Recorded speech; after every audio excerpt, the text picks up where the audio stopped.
World's biggest astrology community in Tamil. Online Astro TV, வாழ்வின் வெளிச்சம்.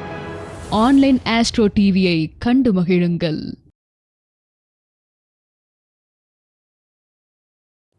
அனைவருக்கும் வணக்கம். எல்லோருக்கும் எல்லாம் கிடைக்கட்டும். இப்போ நம்ம அடுத்ததாக பார்க்கக்கூடிய நட்சத்திரம் வந்து பரணி நட்சத்திரம். ஸோ பரணி அப்படின்னாவே எல்லாத்துக்கும் தெரிஞ்ச விஷயம் என்னென்னா கார்த்திகை தீபம் தான். ஸோ பரணி தீபம் கேள்விப்பட்டிருக்கீங்க, ஓகேங்களா? ஸோ வருஷத்துக்கு ஒரு நாள் அந்த பரணி தீபத்தை அன்னைக்கு வந்து பார்த்திங்க அப்படின்னா வீடு மட்டும் இல்லை, இந்த நாட்டில் இருக்கக்கூடிய எல்லாருமே வந்து அற்புதமாக தீப ஒளிகளால் பிரகாசிக்கக்கூடிய அமைப்பு தான். ஸோ பரணி இருக்கக்கூடிய இடம் வந்து பார்த்திங்கன்னா ஒளிந்து கொண்டே இருக்கும், ஒரு கலகலப்பு இருந்துக்கிட்டே இருக்கும். அந்த அளவுக்கு ஒரு அற்புதமான ஒரு சுக்கரனுடைய ஆதிபத்தியம் நிறைந்த நட்சத்திரம் அப்படின்றது வந்து பரணியோடைய அமைப்பில் இருக்கும். அதே போல் ஒரு வீட்டில் ஒரு சுவையான உணவு இருக்குது அப்படின்னா அந்த வீட்டில் நல்ல அடுப்பெரியுதுன்னு அர்த்தம். அந்த அடுப்புன்னு சொல்லுவாங்க, வீட்டில் நல்லா அடுப்பெரியுது அப்படின்னா என்ன அர்த்தம்னா சுவையாக உணவு இருக்குதுன்னு அர்த்தம். ஸோ அந்த சுவையான உணவை கொடுக்கணும் அப்படின்னா பரணி நட்சத்திர தொடர்புகள் இல்லாமல் ஒரு வீட்டில் சுவையாக உணவு இருக்காது, ஓகேங்களா? ஸோ நாங்கள் பார்க்கக்கூடிய அந்த வாஸ்துவில் வந்து பார்த்திங்கன்னா அந்த தென்கிழக்கு அப்படின்ற விஷயங்கள் அந்த பரணி நட்சத்திரத்துடைய தொடர்புகளை ரொம்ப நோட் பண்ணுவோம். ஸோ பரணி நட்சத்திரம் எந்த அளவுக்கு இருக்குது ஒரு ஜாதகத்தில், அதாவது வந்து பார்த்திங்கன்னா உங்கள் தாராபலனே எடுத்து பாருங்களேன். ஸோ யாருக்கெல்லாம் பரணி நட்சத்திரம் தாராபலன் வருதோ அவங்களுக்கெல்லாம் வந்து பார்த்திங்கன்னா இயல்பாகவே இயற்கையாகவே அவங்களுக்கு சமையல் குணம் அதிகமாக இருக்கும், ஈஸியாக சமைப்பாங்க, புதுசாக சமைப்பாங்க. தாராபலன் இல்லாதவங்க வந்து எவ்வளோ சமாளித்தாலும் ஒரு மொக்கையாக போயிடும், அந்த மாதிரி இருக்கும். ஸோ இந்த மாதிரி விஷயங்கள்லாம் நம்ம பார்த்துருக்கோம். அதெல்லாம் வந்து பார்த்திங்கன்னா பரணி நட்சத்திரத்துடைய அற்புதங்கள் தான், ஓகேங்களா?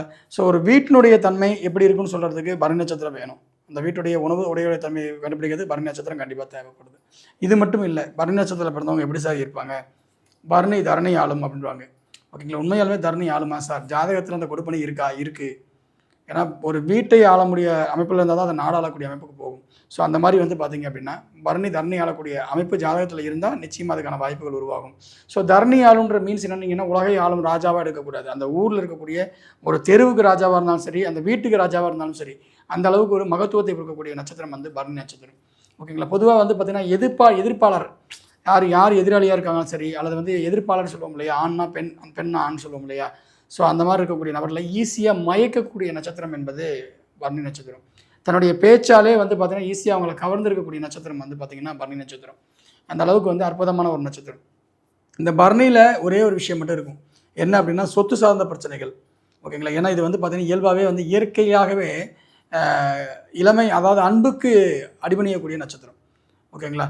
ஸோ தாய்க்குண்டான குணங்கள் எல்லாமே இந்த நட்சத்திரத்தை இருக்கும். ஆனால் இந்த நட்சத்திரத்தை வந்து அதிகாரம் பண்ணக்கூடாது, அதிகாரம் பண்ணால் விட்டு கொடுக்காது. ஸோ அன்பாக போனீங்கன்னா அற்புதமாக அள்ளி கொடுத்துரும்.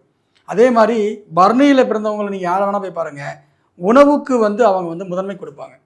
ஸோ உணவுன்றது வந்து பார்த்திங்கன்னா எப்பயுமே அவங்ககிட்ட பர்ஃபெக்டாக இருக்கும். உணவில் வந்து கை வைக்கவே மாட்டாங்க. வீட்டுக்கு போனால் கண்டிப்பாக உணவு சாப்பிடாமல் அனுப்ப மாட்டாங்க.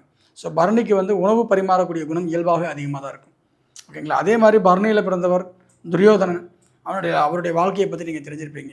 அது எதனால் அந்த பரணி நட்சத்திரத்தில் பிறந்தாவே அவங்களுக்கு வந்து பார்த்திங்கன்னா சொத்து சார்ந்த இடம் சார்ந்த ஏதாவது ஒரு பிரச்சனைகளோ அல்லது தீர்வு பெற முடியாத அமைப்போ அல்லது வந்து ஏதாவது ஒரு வகையில் தவறாக அந்த இது சார்ந்த விஷயங்களை தலையிட்டு தன்னை பாதிக்கக்கூடிய அமைப்போ அவங்களுக்கு இயல்பாகவே இருக்கும். ஸோ இந்த மட்டும் இல்லை, இன்னும் பரணி நட்சத்திரங்களை வைத்துக்கொண்டு ஏகஜால விஷயம், ஓகேங்களா? ஸோ ஒரு குழந்தை பிறக்கிறதுக்கான விஷயத்திலேயே பரணி நட்சத்திரத்துடைய முக்கியத்துவம் இருக்குது. நிறைய ஆத்மார்த்தமான விஷயங்கள் இருக்குது, செயல்கள் என்ன, காரகம் என்ன அப்படின்ற விஷயங்கள் இருக்குது. இதில் 1வது பாதம், 2வது பாதம், 3வது பாதம், 4வது பாதத்தில் பிறந்தவங்களுக்கு தனித்தனி பண்புகள் இருக்குது. ஸோ இது எல்லாமே வரக்கூடிய வகுப்பில் 22ஆம் தேதியிலேருந்து நம்ம வந்து பார்க்க போகிறோம். ஸோ வாய்ப்பு இருக்கிறவங்க இந்த வகுப்பில் சேர்ந்துக்கங்க. வகுப்பில் சந்திக்கிறேன். எல்லோருக்கும் எல்லாம் கிடைக்கட்டும். நன்றி.